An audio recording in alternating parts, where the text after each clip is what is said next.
আকীদাটা যদি বিশুদ্ধ হয়, এইটার উপরে ভিত্তি করে যা গড়ে উঠবে এগুলো সব বিশুদ্ধ হয়ে গড়ে উঠবে, সব সুন্দর হয়ে গড়ে উঠবে।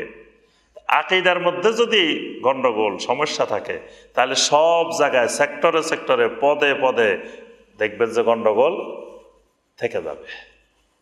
এজন্য একজন মুসলিমের মূল কাজ তার আকীদাকে বিশুদ্ধ করা। আচ্ছা, তা আকীদাকে বিশুদ্ধ কিসের থেকে করতে হবে?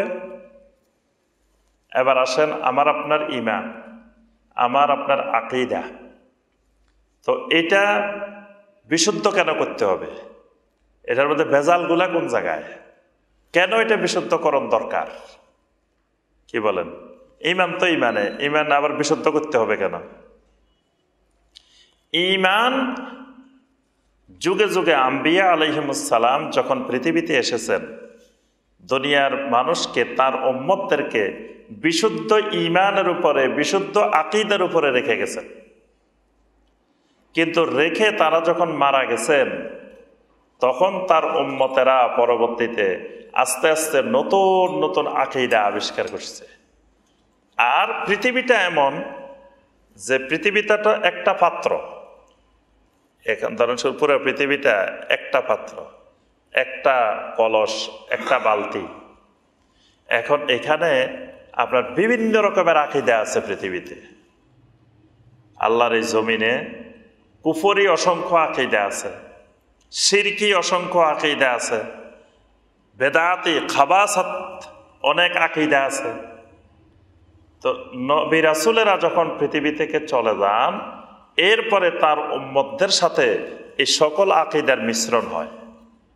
মিশ্রণ হইতে হইতে আস্তে আস্তে আস্তে ওই বিষগুলো এদের আকীদার মধ্যে আস্তে আস্তে ঢুকে পড়ে। ঢুকে পড়তে পড়তে একসময় নবী রাসূলেরা যেই পরিচ্ছন্ন বিশুদ্ধ আকীদার উপরে উম্মতকে রেখে যান, সেটা আস্তে আস্তে আস্তে আস্তে ময়লা জমতে জমতে ওই বিষাক্ত আকীদাগুলো ঢুকতে ঢুকতে এটাই বিশুদ্ধতা হারাই ফেলায়। আকাশ থেকে যখন বৃষ্টি নাজিল হয়, বৃষ্টির পানিগুলো কি বিশুদ্ধ না অবিশুদ্ধ? বিশুদ্ধ। কিন্তু জমিনে পড়ার পরে এটা আর ওই বিশুদ্ধতা থাকে না।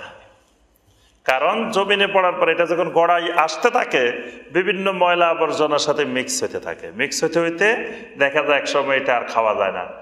নদীতে যাইতে যাইতে কি অবস্থা হয়, বুড়িগঙ্গা যাইতে যাইতে অবস্থা আরো খারাপ। এখন আবার ঢাকা শহরের মানুষকে পানি খাইতে হবে, তখন কি করতে হবে? ওই পানিগুলোকে আবার পরিচ্ছন্ন করতে হবে, বিশুদ্ধ করতে হবে, বিভিন্ন পদ্ধতিতে এটাকে বিশুদ্ধ করতে হবে।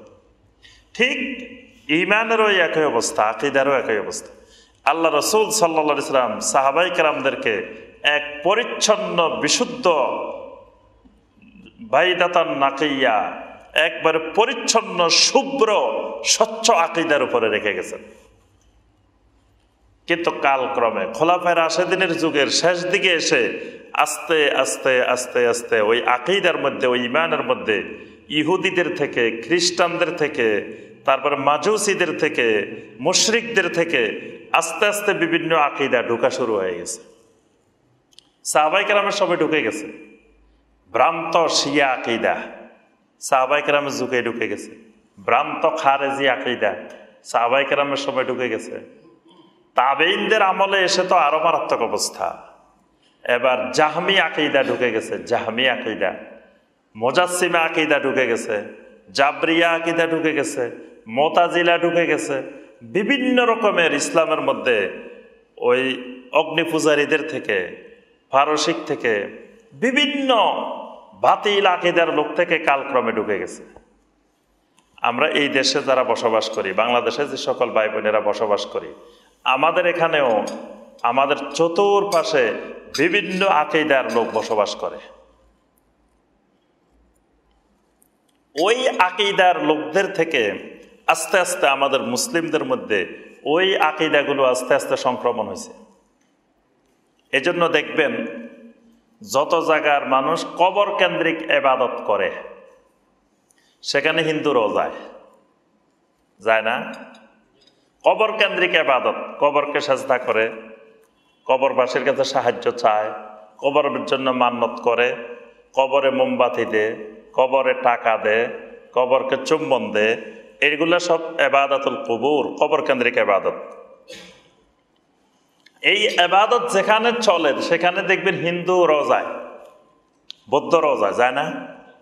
কেন যায়? মুসলিমের কাজে আমরা মসজিদে নামাজ পড়ি, এখানে তো কোনো হিন্দু নামাজ পড়তে আসে না। কখনো আসতে দেখছেন যে মুসলমানেরা নামাজ পড়তেছে, খুব সুন্দর লাগতেছে, আমি একটু যাই পড়ে আসি, এরকম কখনো আসে না। মুসলিমেরা হজ করতে গেছে যে আমিও একটু যাই, মুসলিমেরা জাকাত দিতেছে, আমি একটু কয়েক কোটি টাকা জাকাত দিয়ে দিই, মুসলিমেরা সিয়াম পালন করতেছে, আমি একটু সিয়াম পালন করি। যেহেতু ধর্ম যার যার, উৎসব তো সবাই, তো সিয়াম সবাই, হিন্দুরও সিয়াম, মুসলমানেরও সিয়াম, মুসলমানেরও সলাৎ, হিন্দুরও সলাৎ, সবাই পড়বে। কখনো তো এরকম দেখছেন?